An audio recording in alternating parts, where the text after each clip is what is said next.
Now, back to G.I. Joe. Welcome to part 2 of our G.I. Joe Classified Wave 1 series action figure review. I had to split it into 2 different videos because the 4K transfer just wasn't working. The video was a little long, so we broke it into 2 different videos. In this video, we're going to be taking a look at Roadblock, Scarlett, and we're going to be ending off with Snake Eyes. So if you guys haven't seen part 1, we take a look at Duke and Destro. We go over the articulation for both of those figures, and pretty much that encompasses the articulation for all of them because they're pretty much all the same figure with all the same moving parts and everything like that. So go and watch that one, and then come back and watch this one if you haven't. If you have, enjoy the show. Everyone's favorite rhyming and ass-kicking Joe, Roadblock. He looks great. I mean, the vest color, the green that they chose, probably could have been a little bit darker. Again, the gold doesn't really bother me as much as it does a lot of other collectors. Gold doesn't belong on the Joes. You guys can give me a bunch of thumbs down for that shit. I think he looks fine. The color makes him pop just... This is like the version 2, like an updated version of the version 2 version, say that 5 times real fast, of Roadblock. Again, the paint applications on their weapons, I don't know why they went with this thing. It's like a railgun of some, so to speak. I wish they would have went with a regular Gatling gun. Everybody seems to like the Gatling gun look a little bit more. But for right now, until I can get my hands on one of those, he's fine. He also comes with a knife that sheaths in, right? And slips right in there, which is really cool. And he's got this little piece. I didn't know what this was until I actually started this review. And then underneath here, it's actually a clip. So you insert the clip up like that. Boom, and now he's got his clip to go. So that's pretty cool. You can have him like loading his clip up, stuff like that. Again, all the same articulation that the other figures have. Try to slide this bad boy off here. Again, be real careful with sliding them in and out of the hands because they fit really nice and tight and snug, so that's pretty cool. Roadblock has actually his articulation and his hands go in and out here and in and out here. So his head articulation is a little bit different than the other Joes. His head looks all the way down. It seems like the bald-headed characters don't really look up as high as they should. He doesn't really look up that high. He looks down. I actually have to spend a little bit of time on the articulation on this figure because the actual rubber vest gets in a little bit of the way of him crouching down, but he still does it, and he has the same regular swivels and double everything else that all these other guys do. He does have a really neat looking tattoo there, which is pretty cool. You can get it to line up, and there's a lot of nice little detail in the tattoo, which is pretty cool. Now the face sculpt on him, however, I don't know, it's all right. I know some guys didn't have like that great of paint on the beard. The paint on mine is pretty good, but you could see in certain areas it's not totally fleshed out, like right where the beard connects to the mustache. So that could have been a little bit darker. Maybe I'll fill that in with like a pen or something. And up over here, it's kind of like flat going up this way. So they kind of shortchanged Roadblock on the paint. But again, that's only when you're looking this close, with the bright lights on them. Sorry for hitting the camera there. When you got them like this, you really don't notice that much of the difference. Some of the Joes have a little bit more of a gloss finish in the front of their face, whereas the top of their heads, you can see it's more matte. And I'm okay with that too because it gives you that like sweat effect, like they're in the middle of, cracking some heads, and that doesn't bother me at all.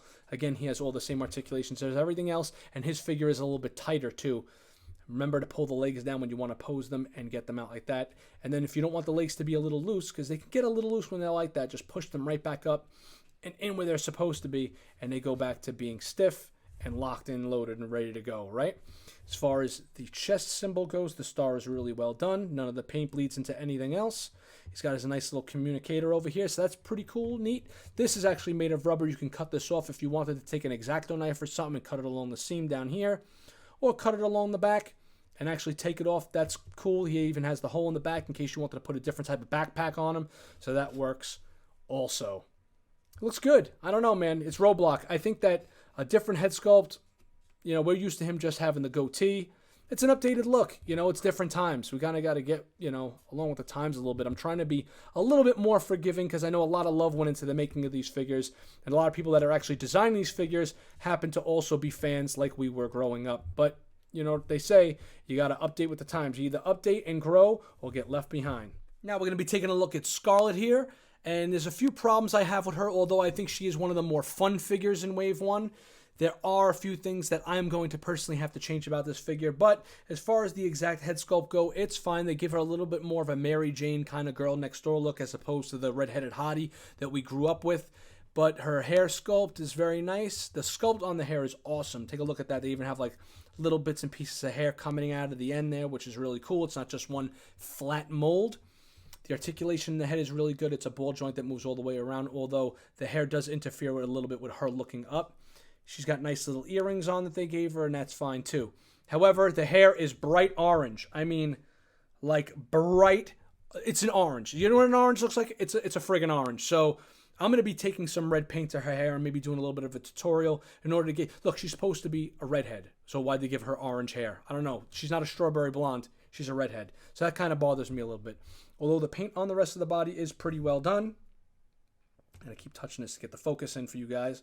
There's a couple of scuff marks, but to me that's cool. I just chalk it up to battle damage. So that doesn't bother me that much. All the articulation is pretty much the same. She comes with 3 different knives. A smaller one slips right in there, which is really cool. And I just put this one in the back here. It doesn't really go there, and it doesn't really look that good. But from the front, it looks fine now until I find a better place for it. That's where it's going.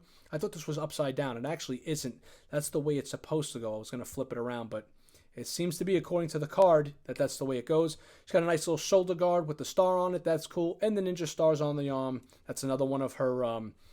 she's known for having those ninja stars on the arm, so that's cool. She has her crossbow, again, in flat black. It's like they said, you know what? We're not going to worry too much about the weapons. We're going to put all of our paint decos into the figures themselves, and then I guess, you know what? Get yourself some paints and deco out your weapons to make them look a little bit more realistic. The 2 other knives, this knife here, and the knife she's holding in her hand are bigger knives than this one. So these 2 are the same. That one's a little bit smaller.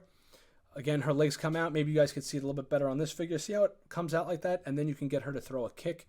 You can get her to really kick really high, and she actually stays up on that. And other people on the internet have already done that. They've shown pictures where she's like this and she's perfectly balanced, but I'm not going to do that here. I may do that in a picture a little later on for you guys.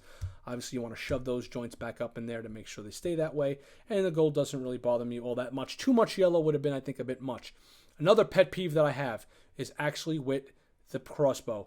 The problem is that it comes in 2 pieces, right? So it comes apart. Now this part in here clips into this part right here, and then this little piece back here, which is the drawstring, clips right in between right there.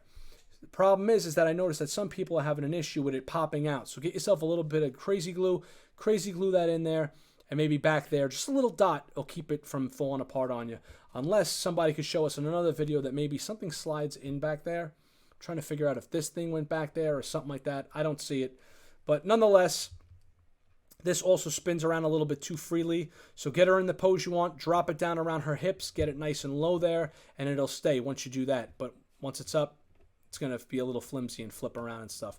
Again, these figures aren't totally perfect, but they're pretty dang awesome in my opinion. She has a waist swivel here, and she has a torso swivel up here. She doesn't have the T-bone like the male characters do, and that's fine because you can get her into some really dope, real deep articulated poses and stuff, get her doing drop kicks and all kinds of stuff. So she's pretty great.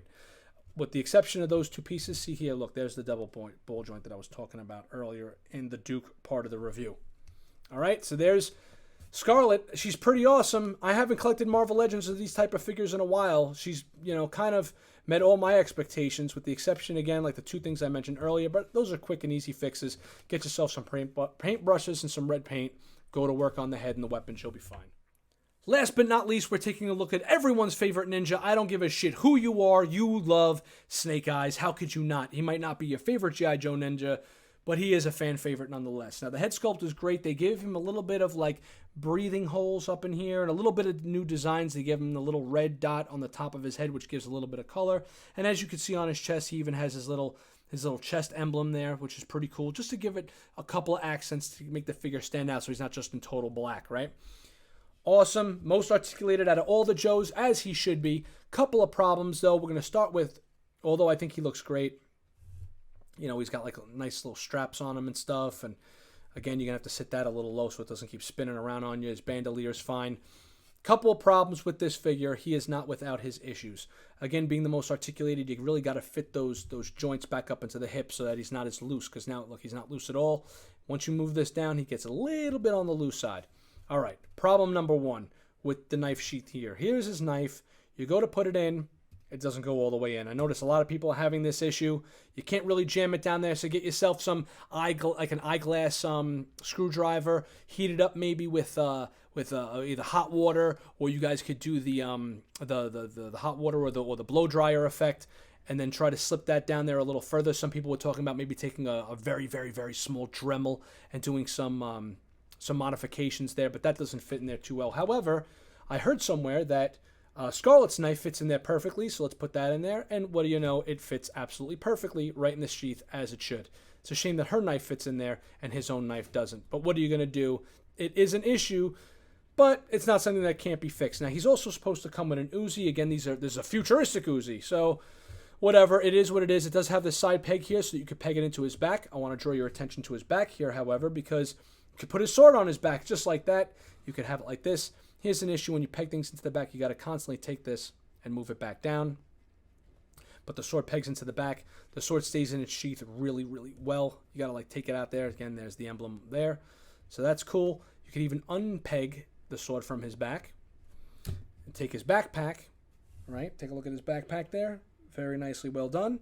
It's got a little side piece there, and boom, the sword goes right into the side of the backpack. As a matter of fact, let's take a look and see if the gun can go on the side of the backpack. Yes, it can. Even the gun can go on there. So you can have the gun kind of hanging off there too, which is cool. So you could put that on like that and then put his backpack on. Now, in order for his backpack to actually look like it's on his back and nice and all that, and not look like it's kind of, see how it looks like it's just kind of floating and sticking off of his back? That's another little bit of an issue I have. You got to pose him back a little bit, where it looks like it's riding flat against his back. So you got to really work the articulation in the torso in order to get that to look a little bit more natural. Take that off. This is a little loose. Again, you got to pose it and work with it. Then again, he is known for this. You could probably take this off, pop the head off, and slide that right off if you didn't want it, if it got annoying, so to speak. Here's something I really love. The handgun. Even though it's not a regular pistol, it is a silence. It does have a silencer on it, and it comes in two parts. And what's really cool is that you could take the silencer and you could slip it in to the top there just like that, and then you could take the sidearm and put it into its holster, and bam, there you have him holding all of his weapons. So you could actually get him to hold and be all equipped, strapped up with all of his weapons, and that's just awesome in my book. It's really cool that they were able to do that and bring that level to these new G.I. Joes. So thumbs up. Whereas certain points gets a little bit of a thumbs down, that's getting a thumbs up for me. Look, man, I'm just happy to get new Joes and stuff like this, and they're actually really well done, even though they have a little bit of issues. Let's remember, $20 figures, where these aren't Mezco figures we're dealing with, or SH Figure Arts or anything like that. They're still really awesome, I think, for the price you're paying. Thanks everybody for tuning into the Red Cup review. I want to give this set a 4.2 cups out of a possible 5, although it's really more like a 3.9. There's missing timber for Snake Eyes. I'm sure he's going to be coming later on as some kind of exclusive, I'm sure of it. The weapons not being true military weapons, and Scarlett's hair and a few other knits and things like that. But look, they're really awesome and they're fun as hell, and this is my first chance to get back into like the Marvel Legends style action figures. Mostly I'm a Mezco hot toy guy, but I'm really pleased with these and they're hella fun. So I hope you guys enjoyed as much as I do. Take care. We'll see you on the next episode.